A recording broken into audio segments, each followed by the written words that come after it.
안녕하세요, 미드진입니다. 오늘은 전대차에 대해서 설명을 해드릴게요. 지난번에 임차권 양도에 대해서 설명해드렸잖아요. 오늘은 전대차는 조금 성질이 다른 면이 있어서 비슷한 것도 있지만 따로 그 영상으로 찍는 거예요. 전대차 같은 경우에는 임대인, 갑과 임차인, 우리 임대차 계약을 해서 임차하고 있는데, 요 임대차 계약에 뭐 예를 들어서 상가가 될 수 있고 사무실도 될 수 있고 그 다음에 주택일 수도 있고, 여기를 임차인이 일부분을 전대차 계약을 써서 전차인이라는 사람이 생겨요. 요 전대차 계약에서는 임차인인 요 을이 바로 임대인이 되는 거예요. 근데 이제 임대인이라고 표현하게 되면 원래 임대인이랑 헷갈리니까 얘를 전대인이라고 표현을 해요. 그리고 요 내부 임차인을 임차인이라고 안 하고 전차인이라고 표현을 해요. 그래서 용어 같은 것도 이제 헷갈리지 않도록 전대인은 임대차 계약에서는 임차인이 되고, 그 다음에 전대차 계약에서는 임대인이 되는 사람을 전대인이라고 하고, 전대차 계약에서 또 임차인이 되는 사람을 전차인이라고 한다. 이렇게 개념을 잡아놓고, 그 다음에 그렇게 되면 임대차 계약이 갑을 사이에 존재를 해야 그 다음에 이 임차인들이 전대차 계약을 할 수가 있겠죠. 할 수 있는 상황이 오겠죠. 그래서 이 경우에도 임대인의 동의가 있는 경우, 그 다음에 동의가 없는 경우 두 가지로 나뉘게 돼요. 그래서 동의가 없는 경우를 이제 무단전대라고 표현을 하고, 그 다음에 임차권 양도에서는 임차권을 양도를 하게 되면 어떻게 됐어요? 동의가 있고 없고에 따라서 법률관계가 달라졌잖아요. 전대차도 마찬가지예요. 동의가 있고 없고에 따라서 법률관계가 달라지니까 이제 요거를 잘 정리를 하셔야 되세요. 그래서 동의가 있는 경우 먼저 설명을 해드릴게요. 이 전대차 계약에 대해서 동의가 있는 경우, 그 경우에는 갑과 을, 임대인과 임차인 사이에 관계가 있을 거고, 그 다음에 을과 병, 전대인과 전차인 사이에 관계가 있을 거고, 그 다음에 마지막으로 갑과 병, 임대인과 전차인 사이에 관계가 있을 거예요. 그래서 요 세 가지를 정리를 하셔야 되세요. 먼저 임대인과 임차인 사이에 임대차 계약이 성립이 됐고, 을과 병의 전대차 계약에 임대인은 동의를 한 상태예요. 그 경우에 둘의 관계에 변화가 크게 있을까요? 네, 크게 없어요. 그대로 임대차 계약은 유지를 하고 있는 상태고, 대신에 만약에 전차인이 요 목적물을 훼손하거나 소멸시키거나 그런 일이 발생하게 되면, 물론 요 직접적인 불법행위를 한 전차인이 책임을 당연히 지겠지만, 임차인, 요 전대차 계약을 체결하게 된 요 임차인, 그러니까 요 전차인을 데려온 사람이잖아요. 요 임차인은 임대인이 데려온 사람이 아니고 동의를 하긴 했지만, 이 임차인은 요 전차인에 대한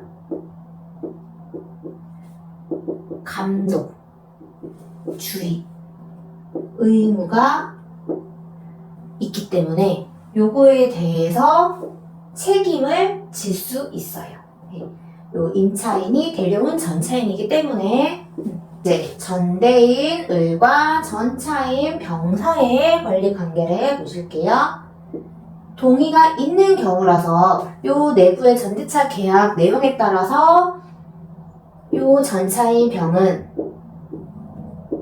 을에게 차임 지급 의무가 발생을 하겠죠. 근데 동의를 해서 임대인이 알고 있어요. 알고 있는 상태라면 요 병이 누구에게? 임대인 갑에게 바로 차임을 지급할 수 있어요. 그래서 만약에 전차인이 임대인 갑에게 직접 차임을 지급을 했다면 전대인 을에 대해서 그 부분에 한해서 의무를 면하는 이중 지급을 안 해도 된다는 거예요. 병에게 직접 차임을 지급했으면은 그걸 가지고 을에게 대항할 수 있다라는 거 체크를 하시고, 세 번째, 임대인 갑과 전차인 병의 관계가 있어요. 이제 동의가 있기 때문에 갑은 병에게 차임 청구를 직접 할 수가 있어요. 그래서 이 전차인 같은 경우에는 사실 임대인 갑에게 의무는 있지만, 차임 지급 의무는 있지만 임대인에게 권리 주장은 못해요. 사실 병 같은 경우에는 계약 당사자가 임대인 갑이 아니고 전대인인 을이기 때문에 따로 권리를 주장하지 못하고, 임대인 그거를 동의를 해준, 사용 수익할 수 있게 동의를 해준 임대인에게 의무만 부담한다는 거. 요거를 체크하셔야 되세요.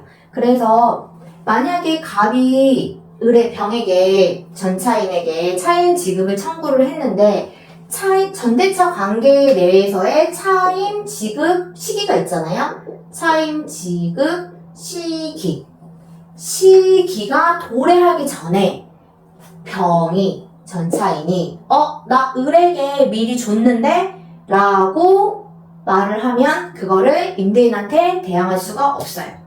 그 말은 임대인 같은 경우에는 동의를 해줬지만, 동의를 해주면서 알고 있는 내용은 차임 지급 시기가 도래를 하고 이 청구권이 발생을 하는 거라, 미리 여기다가 준 걸 가지고 나 저쪽에다가 미리 줬어 라고 임대인한테 주장할 수 없다라는 거예요.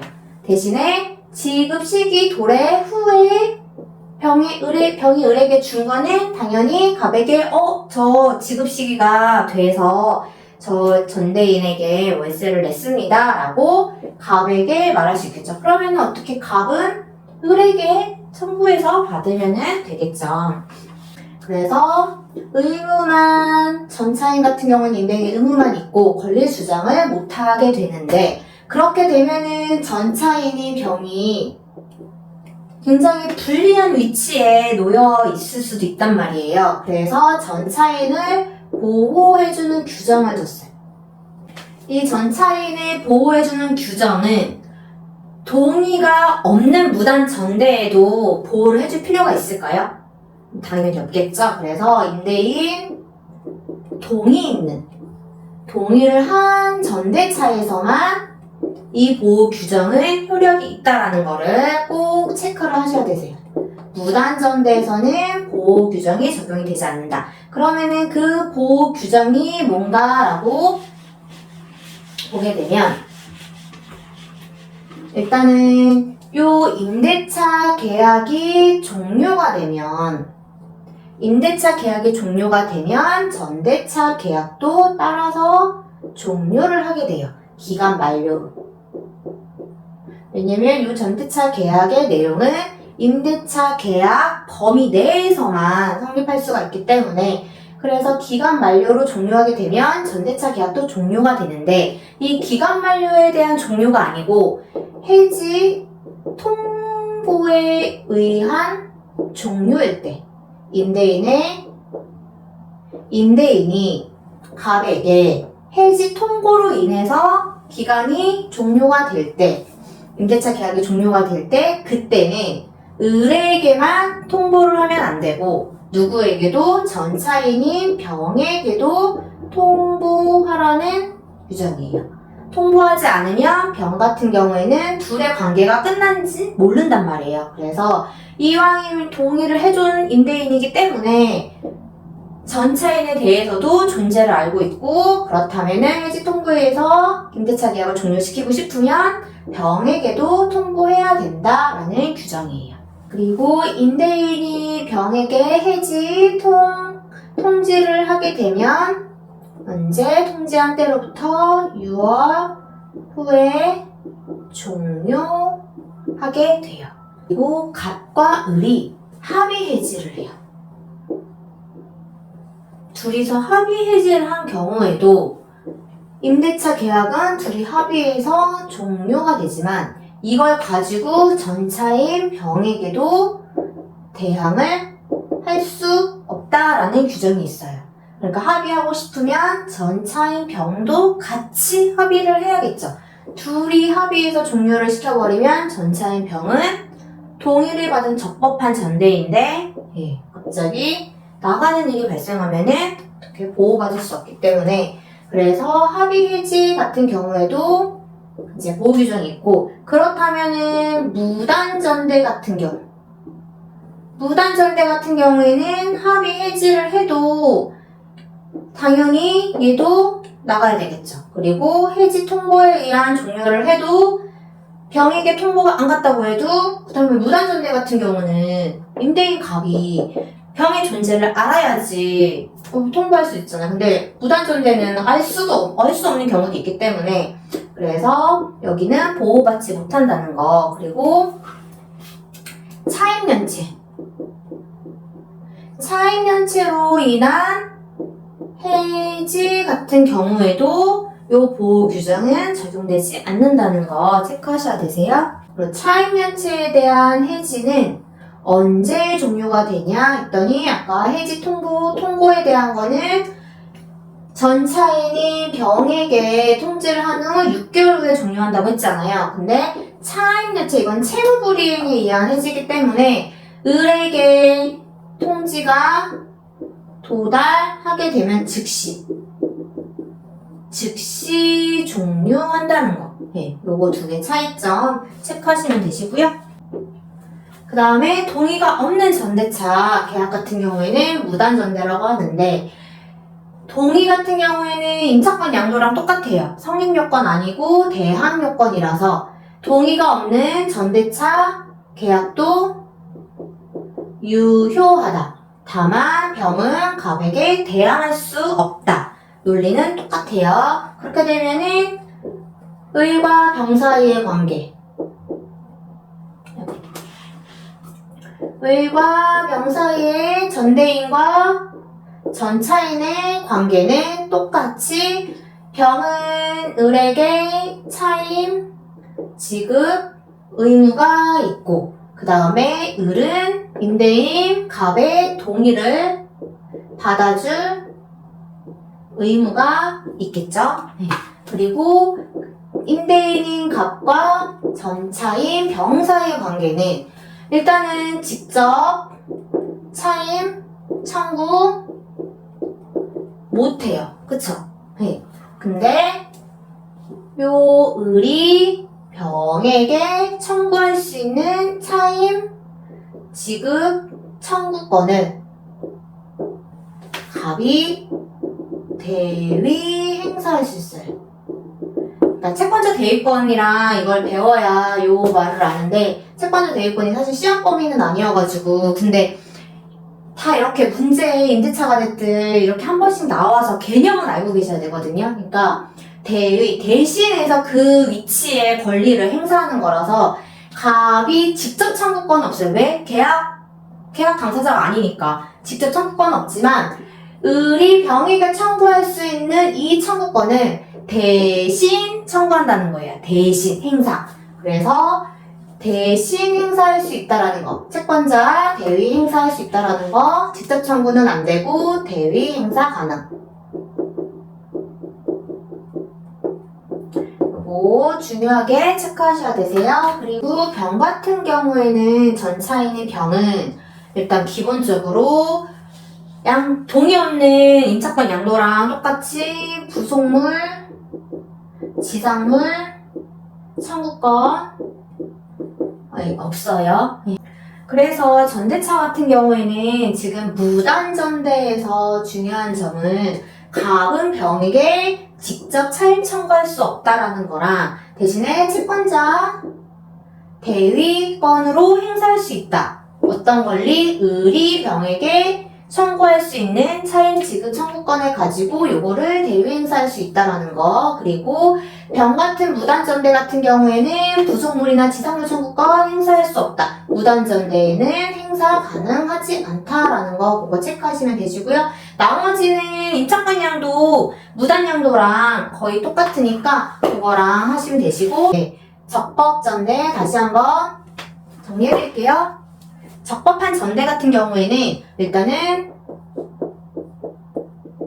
여기 임대차 계약 유효하고 전대차 계약 유효하고 동의도 받았고 그렇다면 전차인인 병은 을에게도 차임 지급 청구권이 있고 그 다음에 동의를 해준 임대인에게도 직접 의무를 부담한다는 거. 그래서 병이 임대인에게 직접 차임을 지급했다면 그 부분에 한해서 을에게 차임 지급 의무를 면한다는 거. 네, 그거 체크하시면 되시고요. 그 다음에 동의를 받은 전차인이기 때문에 이 전차인은 보호를 해줄 필요가 있다는 거. 그래서 원칙적으로는 임대차 계약이 기간 만료로 종료를 하게 되면은 전대차 계약도 같이 기간 만료로 종료를 하게 되는데 합의 해지를 한다던가 그 다음에 해지 통보를 해서 해지가 된다던가 요거에 대해서는 전차인을 보호해줄 필요가 있다는 거. 그래서 해지 통보에 의해서는 얘도 마찬가지로 갑은 을에게만 해지 통보하면 안 되고 전차인이 병에게도 해지 통보를 해야 하고 그 다음에 6월이 지나면 종료한다는 거. 그 다음에 합의 해지도 마찬가지로 갑과 을이 단둘이서 합의 해지한 거 가지고 병에게 대항할 수 없다라는 거. 그 다음에 차임 연체로 인한 해지 같은 경우에는 이 경우에는 어떻게? 을에게 갑이 을에게 통지를 하게 되면 통지가 도달한 때 즉시 해지가 된다는 거. 요거 꼭 체크하셔야 되세요.